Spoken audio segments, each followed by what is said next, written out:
Week 9 of the 2021 NFL season wraps up here tonight. Monday Night Football between the Chicago Bears and the Pittsburgh Steelers. We're going to give you a little bit of a preview of that prior to that game, talking about WinView games and how you can make props and win some extra cash in that. But also, Week 9 is Sunday. We have to recap everything that happened, including the Tennessee Titans. Guys, the Titans upsetted the Los Angeles Rams 28-16. Nobody expected that. With the loss of Derrick Henry, the Tennessee Titans go out there and blow everybody's expectations out of the water. I was very legitimately shocked. And then after that game, I thought to myself, could the Titans now be the favorites in the AFC to make the Super Bowl? All of this we're going to unpack and much more on a brand new episode of Time2Football. Glad you guys are joining us. My name is Hassan Khan, the host of this channel that we like to call Time2Football. You guys are joining us in the chat. If you are joining us live, we want to say thank you for joining us. We'll actually acknowledge you guys here in just a moment right now. Let's actually acknowledge you right now. Miguel, good morning. How you doing? Miguel with your daily check-in. I love it. Dennis Q01.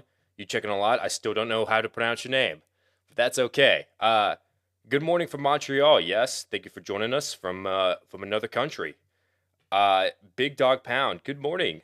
T2F / Hassan. Hope you had a great holiday. Yes. I don't know.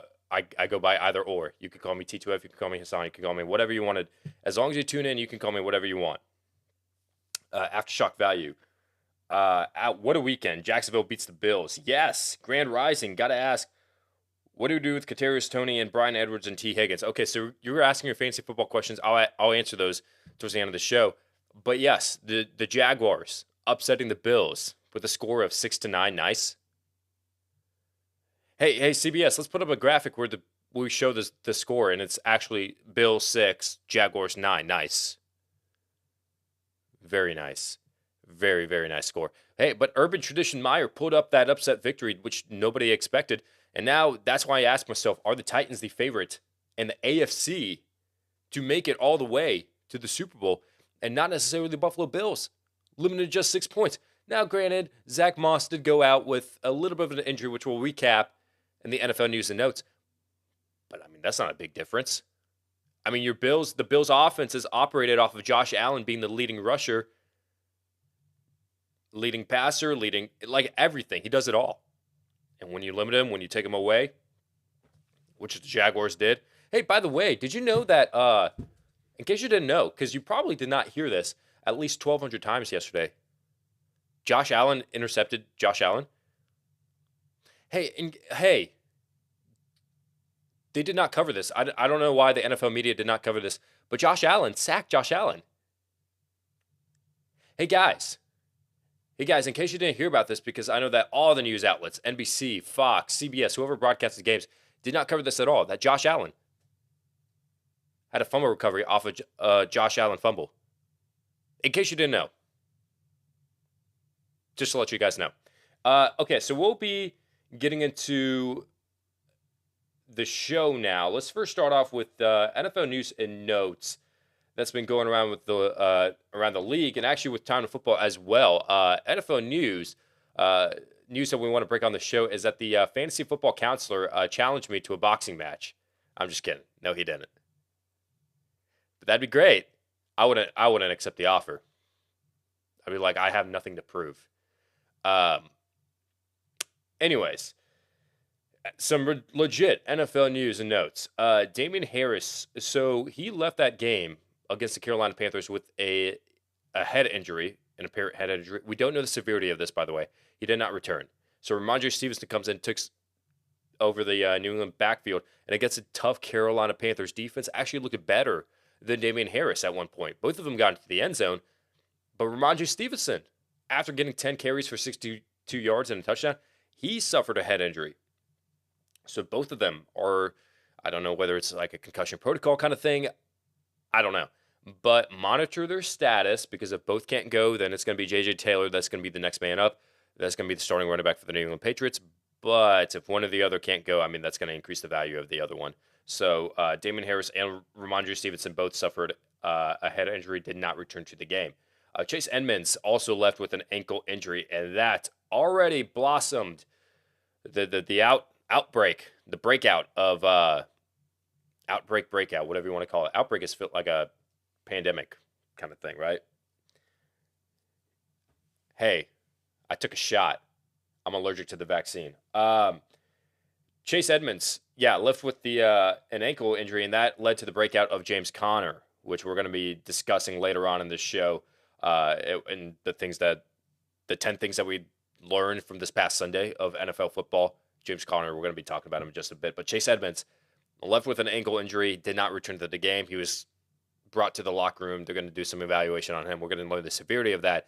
But then also moving forward, because of this, because it gave the opportunity for James Conner, does this mean that finally James Conner becomes the RB1, Chase Edmonds becomes the RB2, which maybe on the depth chart, maybe it seemed like that, but it was always like split 50-50. Like Chase Edmonds involved in the passing game, Conner in the run game, but Conner proved that he could be a valuable pass catcher for the Arizona Cardinals. Chase Edmonds now, all that we know is that he left with an ankle injury.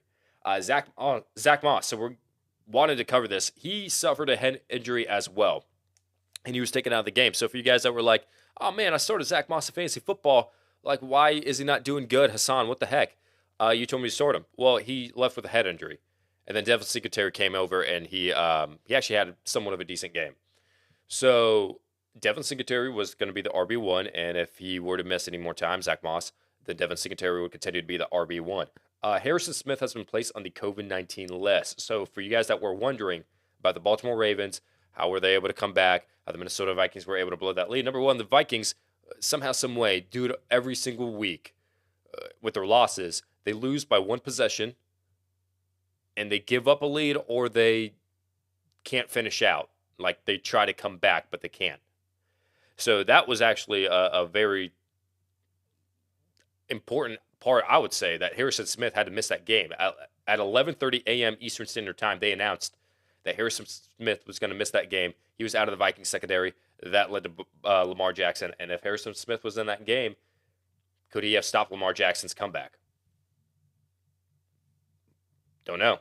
But that is your NFL news and notes. Not really much to talk about. There were some injuries here and there. But, I mean, not really much. Other than that, Odell Beckham today is actually going to be on waivers. So teams are going to claim Odell Beckham, can put in a claim, and it goes in order, inverse order standings of how good you are. And at the very bottom, it's, the very best teams, very top, the worst team. So the Lions have the first option to put in a claim for Odell Beckham. And there's a few teams that, in the top 10 could make a claim for Odell. There's the Lions, there's the Texans, there's the Eagles, there's, maybe even Chicago, maybe even Washington that could put in a claim for Odell. But what I'm hearing, per Mike Florio of NBC, he said this last night during Sunday Night Football, that there are a couple teams interested in Odell right now. Those two teams are the New Orleans Saints and the Seattle Seahawks. And from what he was saying, a source is telling him that Odell is interested in the Seattle Seahawks. Could be a possibility. Now, Odell's camp has come out and said if a non-contender puts in a claim for Odell, there's going to be issues. I don't know what those issues are, but there's going to be issues. So maybe that could be that he sits out, he doesn't play, he wants to go to a contending team, he wants to win a Super Bowl. So we'll see what happens with Odell. He's on waivers today, and then if no one claims him, then he's going to be a free agent officially by tomorrow. So that is your NFL news and notes for today. Let's talk about some things that we learned. 10 things that we always cover on the show every Monday following a Sunday of NFL action. What we learned from this past week of NFL football. Week 9 is not over. We got Bears-Steelers coming up, which we're going to be covering later on in the show.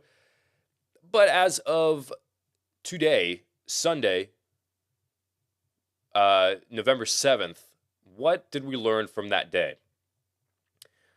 First takeaway that we can learn from that game, and actually the most important takeaway, and the thing that probably stood out with everyone, is that James Conner is a running back one. I said it. I know Stephen A. Smith has come out and criticized the Pittsburgh Steelers. I think he's a Steelers fan, if I'm not mistaken. So he's probably watched a lot of Steelers games. But he said that James Conner at one point is not a good running back. And I've always thought to myself, I think he is. I don't think he's great, but I think he's a starting running back in the NFL. And then, yesterday showed that, hey, he's actually a pretty decent running back. He was catching the ball, he was running the ball, 3 touchdowns, ran all over the place, had like just as much rushing yards as he had receiving yards. Like he was freaking good. Like he looked like the James Conner that played in Pittsburgh when Le'Veon Bell sat out for that year. And so he proved that he's not just a product of the Pittsburgh Steelers and their good offensive line and their good system by Mike Tomlin. James Conner is a legitimate running back one, and he's going to get more opportunity now with the injury of Chase Edmonds. Even if Chase Edmonds were to come back healthy, he's proven that he should get the majority of the touches moving forward in that Arizona backfield. So that is takeaway number 1. James Conner is the RB1. Takeaway number 2, Mike Vrabel. Following his victory versus the Los Angeles Rams, has proven that he is one of the smartest coaches in the NFL. Dare I say that? Yes, I will. I'd put him up there with Sean Payton, Bill Belichick, John Harbaugh. Like, these guys are intellectual. Like, they think about the strategies with, like, fourth down, certain, like, outside-of-the-box strategies. And I'm not saying that maybe Mike Vrabel isn't at the level of Bill Belichick. I'm saying that last night proved that he can game plan against anyone. He can, even just the littlest things. I remember back in 2019, I think it was his first year as head coach, when he was in that playoff game against Bill Belichick. And then before they changed the rule, the NFL committee did, prior to 5 minutes in the fourth quarter, like if it's over 5 minutes, you could actually run down the clock by taking a delay of game, pushing you back, but then the clock just keeps on restarting. And then you can take another delay of game, and the clock just keeps on going. Now, the NFL changed that rule, but he did that because the Titans were up by so big against the New England Patriots that he decided to take a page out of Bill Belichick's book, because earlier he did that to Adam Gase and the New York Jets earlier in the season. So he did that. So that just tells me, like, man, when I saw that, I was like, man, he could, like, 1, he's petty, which is awesome. 2, like, he thinks outside of the box, and he's going to do whatever it takes to win an NFL game. And, I mean, he just outsmarted the LA Rams, Sean McVay. Great performance by the Tennessee Titans. Well coached. So Mike Vrabel, takeaway number 2, is one of the smartest coaches in the NFL. Takeaway number 3, the Packers dropped the ball with Aaron Rodgers. The whole Aaron Rodgers situation. And this is the takeaway that I learned from watching that game against the Kansas City Chiefs. Because there's a difference. Brett Favre was a quarterback. Why are you taking Aaron Rodgers, man? Like, Brett Favre's got a couple more years. Why? Because we think Aaron Rodgers is freaking good because he fell to us. Okay, awesome. People criticize that. But they knew what they had in Aaron Rodgers. When Brett Favre wanted to come back and play for the Packers, they're like, nah, it's over. It's over. We are so set on Aaron Rodgers. Like, we know how talented. And it worked out for them. This time around with Jordan Love. Jordan Love is not Aaron Rodgers. He's not. I mean, he could be a good quarterback in the NFL. They dropped the ball. They should have, instead of drafting Jordan Love, gotten a legitimate wide receiver for Aaron Rodgers. Should have made Aaron Rodgers so upset with the organization and having those differences that they eventually did work out. But, I mean, sooner rather than later, it's going to catch up to you. And it's going to catch up to you after the season, because Aaron Rodgers is not going to come back to the Green Bay Packers. They're going to explore a trade maybe with the Denver Broncos, whichever team he wants to go to, the San Francisco 49ers. I don't know. And then Jordan Love is going to have to step in as a successor for Aaron Rodgers. He's not going to have Aaron Rodgers-like success in the NFL. I know it's early. I know I just saw one NFL game, but from what I've been hearing, from with him taking first-team reps and OTAs and training camp, already it doesn't look like he's going to become the next Aaron Rodgers. So Packers definitely did drop the ball. That is takeaway number 3. Takeaway number 4, wouldn't surprise me if Jalen Hurts gets benched towards the end of this season. And I don't think it's all entirely his fault. I think a lot of it has to do with coaching. I think a lot of it has to do with the lack of weapons. And I mean, they're trying. And they're trying to run the ball more, which I really did appreciate the effort. But it's going to come down to, okay, we're losing games. We got to see what we have in the quarterback situation. Hey, we traded for Gardner Minshew. Let's see what he's got. So I wouldn't be surprised if the Eagles are out of playoff contention, which is the projection right now, and it's week 15, 16, 17, 18, whatever. Let's just see what we've got with Gardner Minshew for the next couple of games. And Jalen Hurts could very well be benched by the Philadelphia Eagles. So that's the next takeaway. The Broncos' offense isn't the best, but it uses everyone properly. This is what I love about the Denver Broncos. They know the talent that they have on offense, and they're giving everyone their fair share of the pie. Is that the phrase? Whatever. You understand what I'm saying? Jerry Jeudy has been involved. Courtland Sutton has been involved. Tim Patrick has been involved. Javonte Williams has been involved. Melvin Gordon has been involved. And guess who's been taking the step back but also managing the game well? That is Teddy Bridgewater. Knowing that he's got this plethora of weapons around him, not putting the whole entire game on his shoulders, Vic Fangio and company has been very, very good on offense to do enough to focus on the positives of the players and the talents around him to put up enough points to win games. Because I think the strong point of their team is their defense, for sure. But their offense is performing well enough to win games if they use them properly, which they are. So that is the next takeaway. The Broncos use their players properly, and I love it. I really, really do. The next takeaway, the Panthers shouldn't lean on Sam Darnold to win games. Oh, my gosh. Robbie Anderson kind of blew up on Sam Darnold on the sideline. I don't know if you guys saw that, but yeah, he was kind of yelling at him after his interception.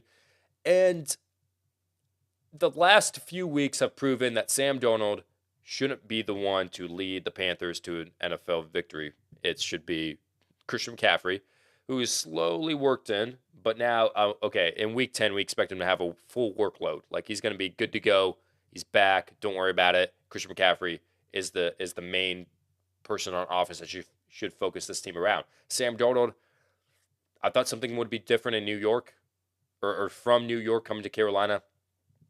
I haven't really seen much. So, Sam Darnold shouldn't be relied on to just win all these games. The next takeaway, never get comfortable with the lead against the Ravens. This has happened twice now against the Indianapolis Colts on Monday Night Football, and then last afternoon against the Minnesota Vikings. Never, ever get comfortable with the Baltimore Ravens. Lamar Jackson is going to keep on running with the ball. They're going to keep on passing with the ball. Patrick Ricard, of all people, the fullback, was the reason that the momentum started to pick up for the Baltimore Ravens, having an amazing drive, finally getting into the end zone, and he being the sole reason on rejuvenating this Baltimore offense and leading them to a victory. The defense finally picked it back up. They gave up a lot of yards, but that's okay. Still came out with a win on top. So the Baltimore Ravens, never count them out when you have a lead.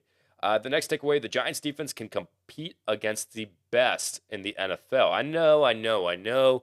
They didn't have good showings against the Dallas Cowboys. Didn't have good showing against the LA Rams. That was early on in the season. But in the last 3 weeks, against Carolina, against Kansas City, against Las Vegas, they have been looking legit.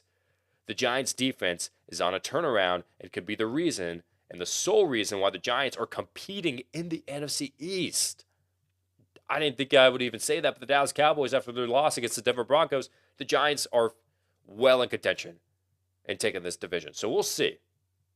We'll see. I mean, I know it's kind of far-fetched, but the Giants' defense could be the reason why. Got a couple more takeaways. More than likely, an NFC team wins the Super Bowl.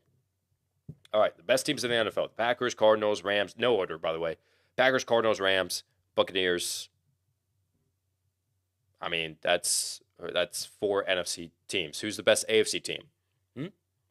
Oh, the Bills lost to the Jags. Oh, are they the best team? Oh, the Bengals lost 2 straight games. One against the New York Jets. Oh, are they the best team? I don't know. See, it's kind of a toss-up. It's like, who's the best team? Is it the Tennessee Titans, who have looked good, but then they also lost to the New York Jets? Like, it's like, what's happening? What's happening here?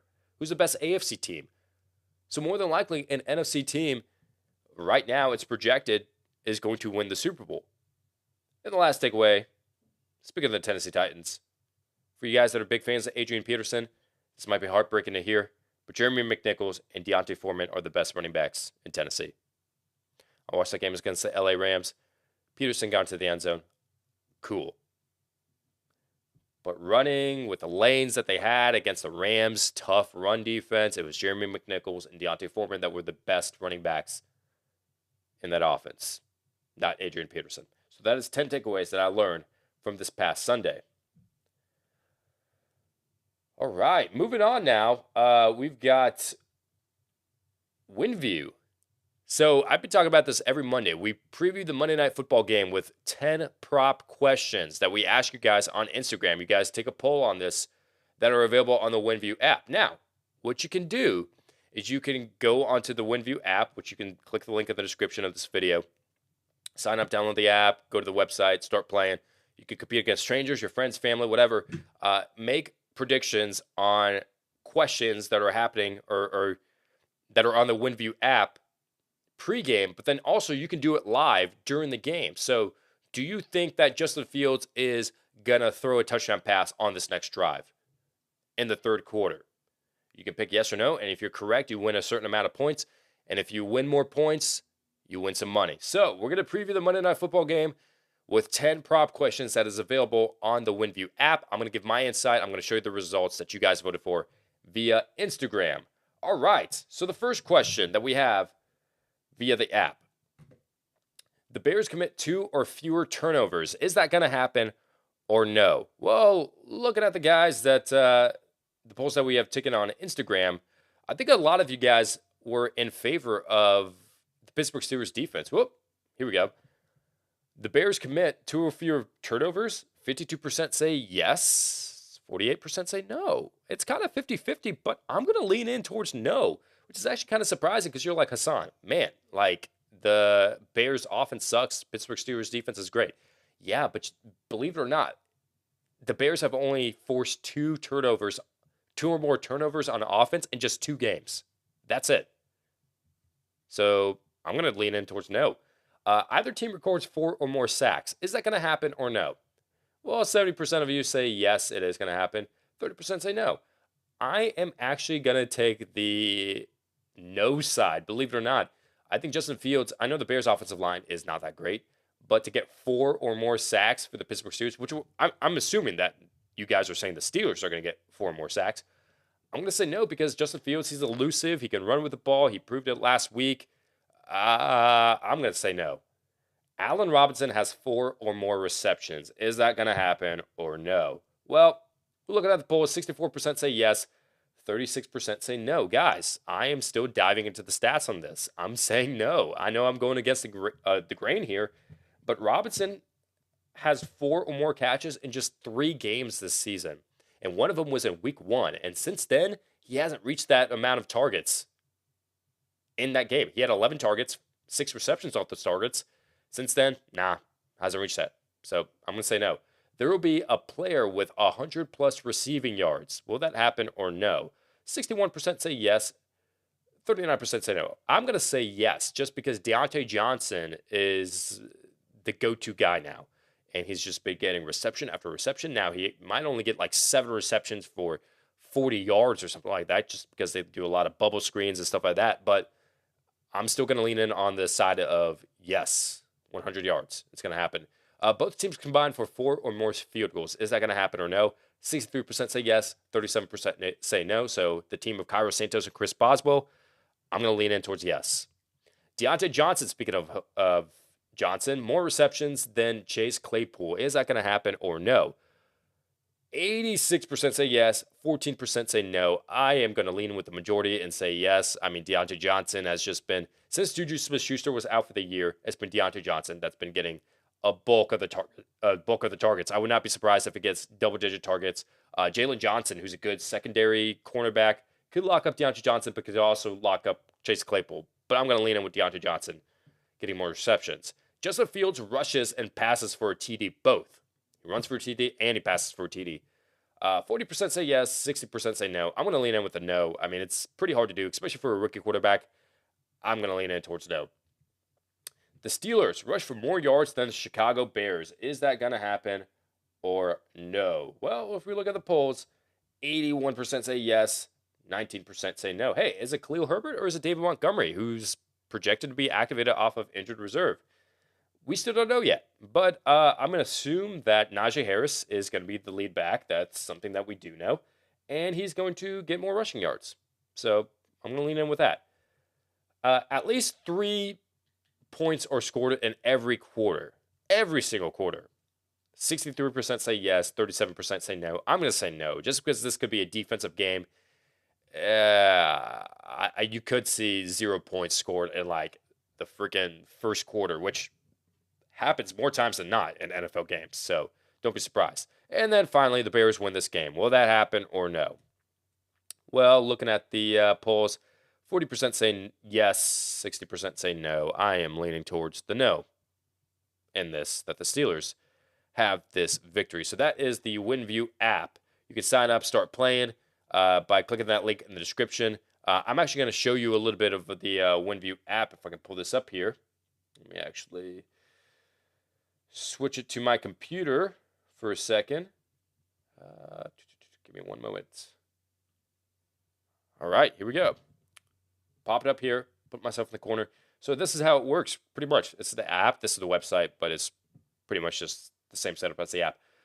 Chicago commits 2 or fewer turnovers in the game, so if you just click on that, hey, you have a certain amount of points that you can put up if you're confident in it or if you're not that confident in it. I'm going to say no, and I'm actually kind of in the middle with it, but you can also take a risk-free 750.1 shot prop on it and see what happens. So let's just say risk-free. Sure, why not? 750, and if I miss, it doesn't go against me. You only get 1 out of those 10 questions. So I'm going to click on no because I don't think it's going to happen, and then make the prediction, and then just moves on to the next question. So that's how it works. Click that link in the description. Use the promo code or the download link, winview.tv/T2F. Sign up, start playing. So much fun. Use it for the Monday Night Football game. All right, now we've got viewer questions that you guys have been leaving in the comments. I'm going to go ahead and take some time to answer those questions that you guys have, and probably sign off in the next few minutes or so. But yeah, I'm going to spend the next few minutes answering these questions. All right, so aftershock value, I said that I would get back to you. I'm going to do that. What do we do with Kadarius Toney, Bryan Edwards, and T. Higgins? Okay, T. Higgins is definitely a hold. Hold T. Higgins. Kadarius Toney, I would still hold him as well because I know I thought he was going to have a big game. I don't know what happened. It was Evan Ingram that got into the end zone. Usually when Sterling Shepard is out, it's actually Kadarius Toney that's been the good man that's had so many receptions. But this time around, I don't know. Bryan Edwards, I was high on him, and the fact that okay, he's going to get 4 or 5 receptions a game. But when Henry Ruggs, the news came out, I was more of a fan of Hunter Renfrow getting an increase in targets than Bryan Edwards. All 3 of them in like a 12-team league are a hold for me. In a 10-team league or fewer, you could drop one of them. The least droppable person, I would say, is T. Higgins. So I would. Anyone else, do whatever you want to do with him, but with T. Higgins, hold on to T. Higgins. Okay, I have Adrian Peterson. Do you think I'll have to start him versus New Orleans? Is that who they face? I haven't had a chance to look at the next week's schedule. I'm still in Week 9 mode. It's a revenge game. I know he only played there for like 4 weeks, but I'm going to go ahead and say I don't trust Adrian Peterson. I mean, I said at the top of the show that Jeremy McNichols and Deontay Foreman look like the better running backs. And if I had to actually invest in a running back in Tennessee, if Jeremy McNichols was picked up, if Adrian Peterson was picked up off the waivers, Deontay Foreman. People are undervaluing the fact that Deontay Foreman, good running back. He was playing on the Texans with Arian Foster, I believe, if I'm not mistaken. But he was a guy that people were... No, Lamar Miller. That's who it was. Lamar Miller after Arian Foster. And people were saying, like, oh, Lamar Miller's not doing that good. Deontay Foreman has been looking great. Like, Deontay Foreman could be the lead back in Houston eventually one day. Now, it just didn't work out. He's been released. He's been signed on to the Indianapolis Colts practice squad. He's been released.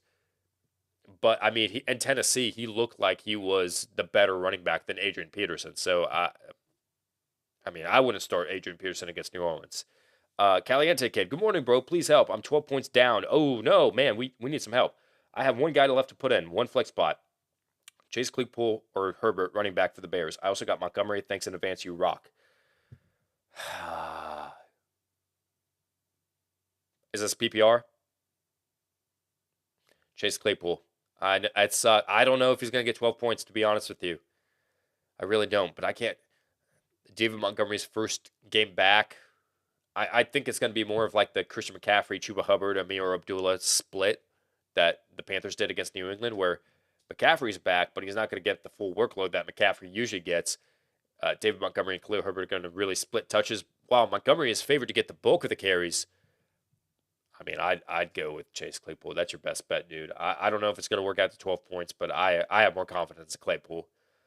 Marcio, what's up with D-Hop? He's killing me. Yeah, hamstring injury, dude. Hamstring, didn't practice. Kind of sucks. I know we want him to play, but hey, think about it, dude.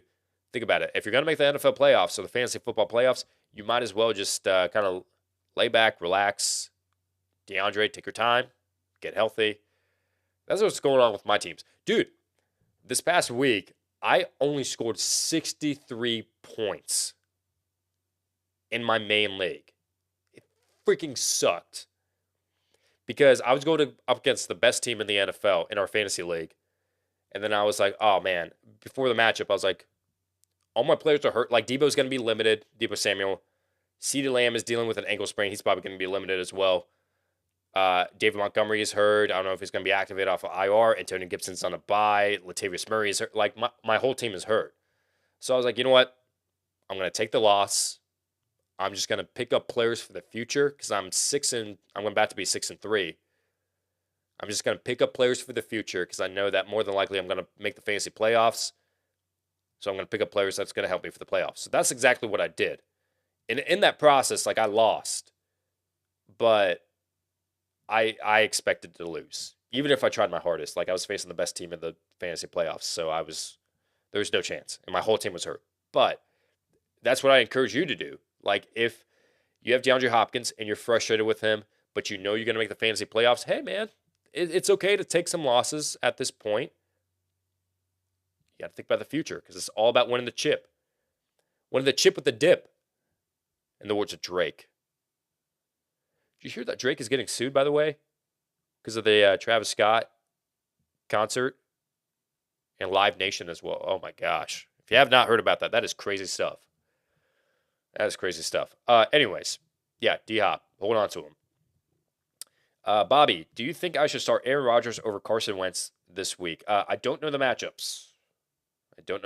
So I can't give you an answer on that. But Aaron Rodgers, for you guys that need to hear about some news, he's activated as soon as Saturday before the game on Sunday this week. So it's kind of a tight, kind of close, cutting it close. So if you have no choice but to start Carson Wentz, you got your answer. But I have to look at the matchups. But I'm leaning towards Aaron Rodgers if he can play.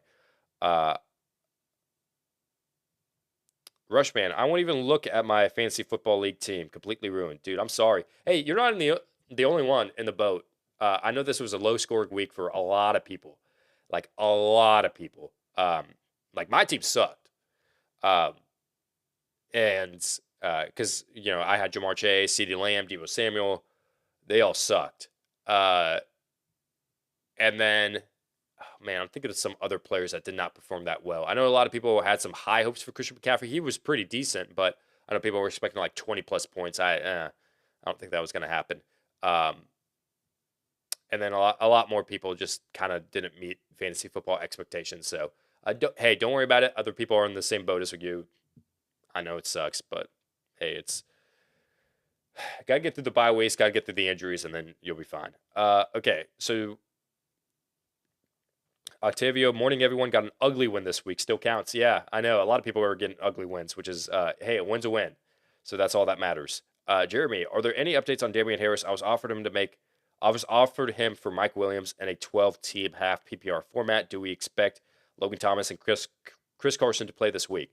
So Logan Thomas is expected to practice. That's the last I heard about him. So he's expected to practice. He's expected to make his debut in Week 10. So that's going to be good news. Not debut, but return. Chris Carson, he says that he wants to play in Week 10. That's what Pete Carroll is saying. But then also Pete Carroll, a day prior to him saying that, said that it's serious enough to sit him out for the rest of the season. So Chris Carson's kind of like up in the air. You're just going to have to monitor his status. As far as Damian Harris, there's no more news on that. So just stay on the lookout for Damian Harris. But if you were offered for Mike Williams, I mean, running backs are key. I can go ahead and tell you if Damian Harris is going to be healthy.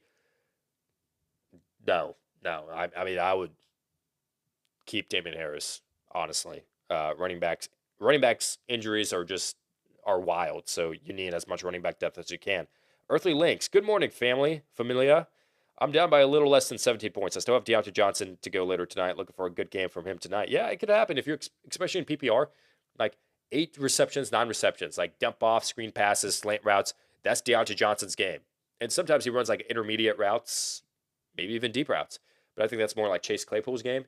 But he's going to expect to be a PPR king in this game. So hopefully, like, Deontay Johnson could. Like, if Jalen Johnson is covering Chase Claypool, you take him out of the game, Deontay Johnson's left open, boom. Just dump it off to him. Let him do this work. So hopefully that'll work out for you. Rob Dale, aloha to you from Hawaii. Y'all hope you had a great week of fantasy like me. Nah. 3-0 so far with needing Freiermuth, I'm guessing you're saying. You said Fried, like Max Fried, the Braves pitcher, to get 7 points per PPR tonight to go 4-0 in all my leagues. Oh, okay. 7 PPR points. I think it could happen. I have, so I'm down by 20, and I have Najee Harris and Freiermuth in one of my leagues, in my viewer league. So I'm hoping for a big game for Freiermuth. So I'm going to be rooting with you. You confident with Mahomes as your quarterback the rest of the season, 10-team league? No, but I'd stick with him. I mean, are you going to pick up another, like, who are you going to pick up? Like, Daniel Jones, Derek Carr, Carson Wentz. I mean, they could have good games, but I'd rather go with Mahomes. Like, you have the best tight end in the league in Travis Kelce and one of the fastest wide receivers ever in Tyreek Hill. Like, I'm going with Patrick Mahomes. Jeremy, you also, you're answering Rob Dale's questions. Awesome. But you also say, no, that you're not confident. I have found a much safer option in the waivers and grabbed Wentz. Okay, so going off of, I mean, Wentz is kind of safe, like at least 17 fantasy points. So that's a good win for you, Jeremy. But I mean, the rest of the season, I'd lean on Mahomes just because the upside and the potential that he has. Ooh, I lean on that. And then I don't know when their bye week is. I think it's week 12, if I'm not mistaken. Maybe after that, they're going to turn things around. Just saying hello today from Patrick. Hope everyone got their wins. Hey, what's up, Patrick? Thanks for tuning in. Pick Deshaun Jackson up? Nah.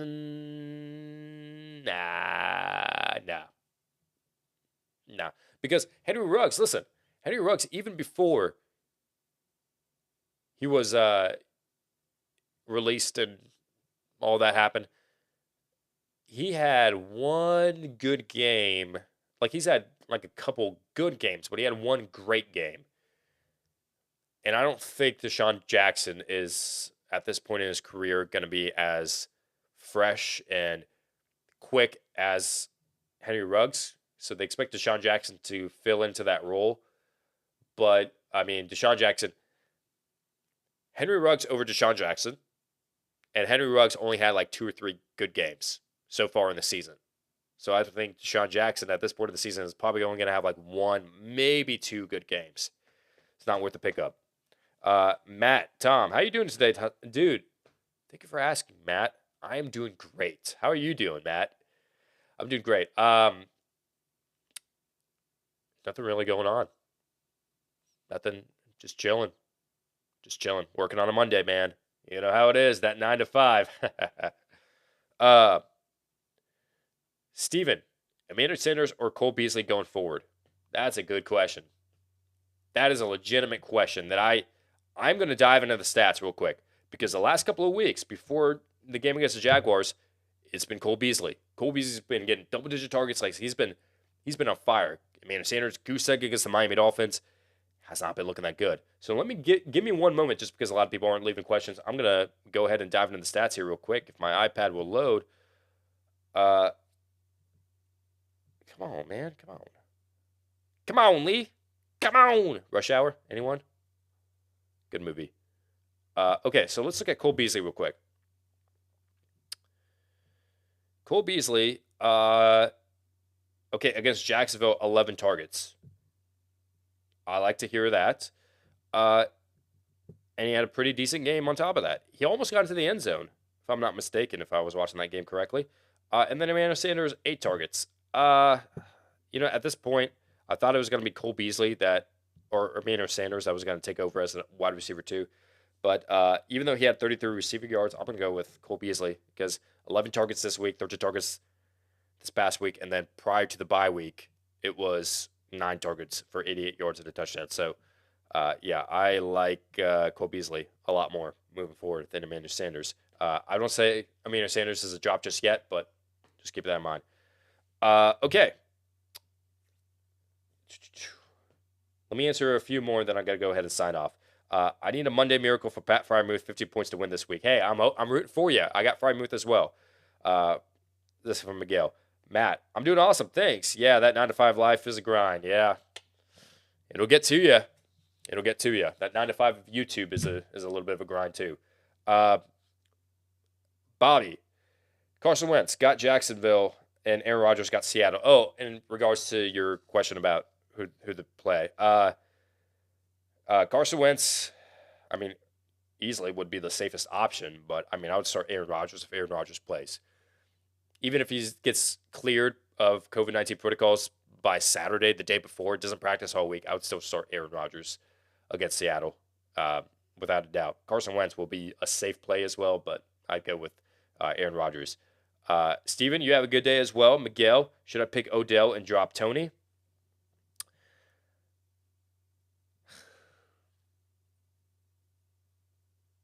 Wait and see, because he's going to get signed by like Tuesday, and waivers are going to come on Wednesday. So let's hold off and see who he signs to first before we make that decision. And then Oscar asking, this will be the last question, most droppable players for you.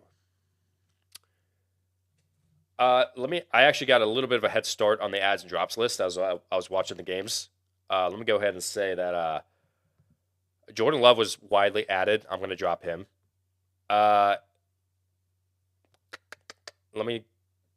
Robbie Anderson, obviously, you got to get rid of him. Michael Thomas, he's still owned in 44% of leagues. You got to get rid of him. Henry Ruggs is still owned in 27% of leagues. Get rid of him. And then here's a surprise one, but it's time, guys. It's time to move on with this guy. Jacoby Myers. He's going to make the drop of the week tomorrow in our ads and drops video. So for you guys that are tuning in, got a little bit of a preview. Jacoby Myers is owned in 71% of leagues. At this point, you got to get serious.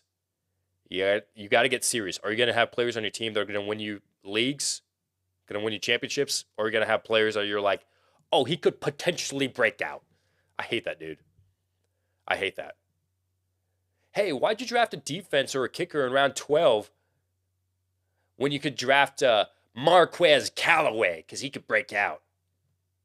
Because I'm going to get the best player at their position rather than focus on assumption. Get what I'm saying? Like Jacoby Myers, people are at this point like, oh, it's in this, like he's going to break out of it, like he's getting the targets. No, it's not going to happen. He's proved it so far, halfway point to the season, hasn't really done much. Jacoby Myers, unfortunately, is a drop. All right, so I'm going to go ahead and end it right there. And then leave you guys to the rest of your Mondays. Hey, whether you're working, whether you're not working, whether you're unemployed, whether you're whether you just make an income from your phone. You know, those girls that sell shakes, pyramid schemes. Yeah, do that. Hey, Josh Allen sacked Josh Allen. In case you didn't know. In case you didn't hear it 50 times. Josh Allen.